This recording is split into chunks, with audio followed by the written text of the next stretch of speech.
Hi, my name is Anna. I want to ask, what happens to non-Muslims who have never been exposed to Islam? And what if a non-Muslim says that the miracles of Jesus are bigger than the ones that Muhammad performed? Sisters asked two questions basically. What a non-Muslim who says, who has never been exposed to Islam, what happens to them? And secondly, if a non-Muslim comes and says that the miracles of Isa alayhi salam are greater, what happens to them? Point number one, if a non-Muslim comes and tells me that they have not been exposed to Islam, today in this world of science and technology it's difficult. Maybe if you asked this question 50 years back, it was possible.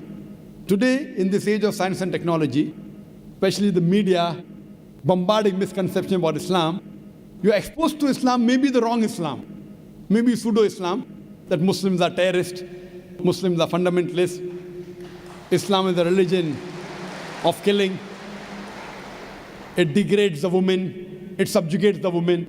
They may be exposed to Islam, but wrong Islam. Now what happens to a non-Muslim who's not exposed to the right teachings of Islam? I feel if a non-Muslim hears something in the media, or any human being hears something in the media, he should not take it for granted. The Quran says in Surah Hujurat, chapter 49, verse number 6, whenever you get information, check it up before you pass it on to the third person. Whenever you get information, it is important that the person checks up whether the information is right or wrong. As far as the message of Islam is concerned, what if a non-Muslim may be living in an island, maybe living in Timbuktu, or living somewhere where he doesn't have any knowledge of Islam? First, it's the duty of every Muslim to convey the message to non-Muslim, irrespective whether we convey or not. Allah says in the Quran in Surah Fusilat, chapter number 41, verse number 53, Allah says, سَنُورِيهِمْ آيَاتِنَا فِي الْآفَاقِ وَفِي أَنفُسِهِمْ حَتَّى يَتَبَيَّنَ لَهُمْ أَنَّهُ. That soon we shall show them our signs in the furthest regions of the horizons until it is clear to them that this is the truth. Allah says that He will show the signs to every human being before the human being dies. He will show His signs in the furthest regions of the horizons until it is clear to them that this is the truth. So Allah takes it up upon Himself that He will convey this message to each and every human being, whether he's born in a Muslim family or non-Muslim family, whether he's born in a Muslim land or non-Muslim land. Allah will give this message to every human being. That's the reason there were some surveys done in 1950 in two tribes.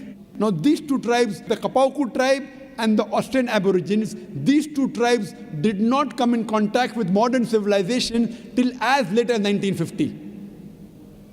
When the researchers went and tried to find out what was their way of life, these people, they believed that God was one. They believed He alone should be worshipped.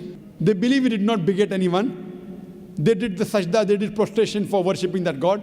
It was everything of Islam but in name. So when no external influence comes on a human being, that person submits his will to God. That's the reason our beloved Prophet Muhammad said, every child is born in Deen al-Fitr. Every child is born in the innate religion. He is born as a Muslim. Our beloved Prophet Muhammad said, every child is born as a Muslim. Muslim means a person who submits his will to God. Later on, that person may be influenced by his parents, by his teachers, by his elders. He may start doing fire worship. He may start doing idol worship. And then may deviate on the wrong track. That's the reason when a non-Muslim accepts Islam, the more appropriate word is revert. He was a Muslim, born as a Muslim. He gets converted to a wrong religion, comes back to the original faith, that is Islam. So the right word is revert. So coming to your question, every child, if any child, if you take three children, one born to a Christian, one born to a Jew, one born to a Hindu, isolate these three children completely from any external influence. And when they grow up and you try and find out what is their way of life, it will be nothing but Islam. Only after external influence, they start deviating and worshipping wrong things and having wrong ideas.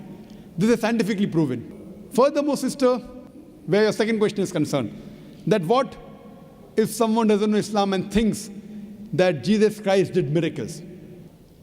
I do agree Jesus Christ did miracles. But, sister, miracle is not the test.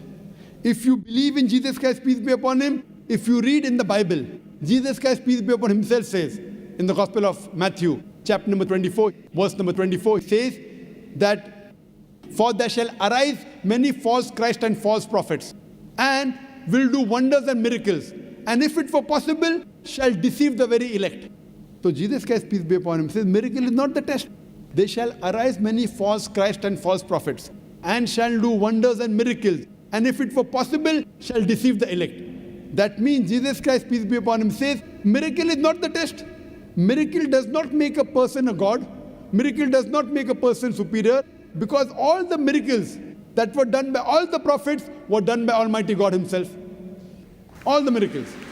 All the miracles done by Moses, the parting of the sea, when he threw the stick, it became into a snake. It was done by Almighty God. All the miracles that Isa alayhi salam, Jesus Christ, peace be upon him, did were done by Almighty God. Same with Prophet Muhammad, peace be upon him, splitting of the moon were done by Almighty God. I would like to tell you that Islam is the only non-Christian faith which makes it an article of faith to believe in Jesus Christ, peace be upon him. No Muslim is a Muslim if he does not believe in Jesus Christ, peace be upon him. We believe that he was one of the mightiest messengers of Almighty God. We believe that he was the Messiah, translated Christ. We believe that he was born miraculously without any male intervention, which many modern day Christians today do not believe. We believe that he gave life to the dead with God's permission. We believe that he healed those born blind and lepers with God's permission. The Christians and the Muslims, we are going together. But one may ask, then where is the parting of ways? The parting of ways is that most of the Christians, they believe that Jesus Christ, peace be upon him, was Almighty God. They believe that Jesus Christ, peace be upon him, claimed divinity. In fact, if you read the Bible, there is not a single unequivocal statement in the complete Bible where Jesus Christ, peace be upon him, himself says that I am God, always is worship me.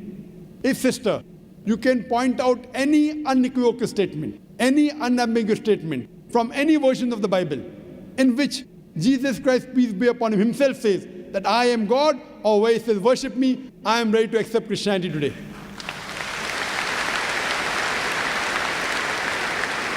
In fact, if you read the Bible, Jesus Christ, peace be upon him, said, it's mentioned in the Gospel of John, chapter number 14, verse number 28, Jesus Christ, peace be upon him, said, my Father is greater than I. Gospel of John, chapter number 10, verse number 29, my Father is greater than all. Gospel of Matthew, chapter number 12, verse number 28, I cast out devil with the Spirit of God. Gospel of Luke, chapter number 11, verse number 20, I with the finger of God cast out devil. Gospel of John, chapter number 5, verse number 30, I can of my own self do nothing. As I hear, I judge, and my judgment is just. For I seek not my will, but the will of Almighty God. Anyone who says, I seek not my will, but the will of Almighty God, he's a Muslim. Jesus Christ, peace be upon him, is a Muslim. He never claimed divinity. He never said that he was Almighty God. He clearly mentioned, it's mentioned in the Gospel of John, chapter number 14, verse number 24. He said that the words that you hear are not mine, but my Father's who has sent me. It's mentioned in the Gospel of John, chapter number 17, verse number 3. This is life eternal, so that you may know there is one God and Jesus Christ who thou hast sent. It clearly mentioned that Jesus Christ was a messenger. It's mentioned in the Gospel of Matthew, chapter 19, verse number 16 to 18, that a person approaches Jesus Christ, peace be upon him, and asks him, that good master, what good things should I do so that I shall enter eternal life? So Jesus Christ, peace be upon him, says, why thou callest me good? Leave aside God, G-O-D. Why thou callest me good, G-O-D? For there is only one good, and that is the Father in heaven. And if thou want to enter eternal life, you keep the commandments. Jesus Christ didn't say that if you want to enter eternal life, if you want to go to paradise, believe I'm God. He didn't say that you believe that I died on the cross for your sins. What he said, if you want to enter eternal life, if you want to enter paradise, you keep the commandments. And it's clearly mentioned in the book of Acts, chapter number 2, verse number 22, that ye men of Israel, listen to this. Jesus of Nazareth, a man approved of God amongst you by wonders and miracles which God did by him, and you are witness to it. What does it say? Jesus of Nazareth, a man approved of God amongst you by wonders and miracles and signs which God did by him, and you are witness to it. Regarding a question of miracles, what does the Bible say? Book of Acts, chapter number 2, verse number 22. A man approved of God amongst you by wonders and miracles and signs which God did by him, and you witnessed to it. So all the credit goes to Almighty God. And Jesus Christ was a man. All the miracles were done through Almighty God. So all the miracles, all the messengers did were done by Almighty God. They came to testify there was one God. But Jesus Christ also said in the Gospel of John, chapter number 16, verse number 12 to 14, that I have many things to say unto you, but ye cannot bear them now. For he, when the Spirit of truth shall come, he shall guide you unto all truth. He shall not speak of himself. All that here shall he speak. He shall glorify me. Now this prophecy is prophesied no one but the last and final messenger, Prophet Muhammad, peace be upon him. So if you're a true Christian, and if you believe in Jesus Christ, peace be upon him, Jesus Christ, peace be upon him, said, I have many things to say unto you, but ye cannot bear them now. For he, when the Spirit of truth shall come, he shall guide you unto all truth. He shall not speak of himself. All that here shall he speak. He shall glorify me. This prophecy is prophesizing no one but the last and final messenger, Prophet Muhammad, peace be upon him. So if you're a true Christian, you should believe in the last and final messenger, Prophet Muhammad, peace be upon him. Hope that answers the question, sister.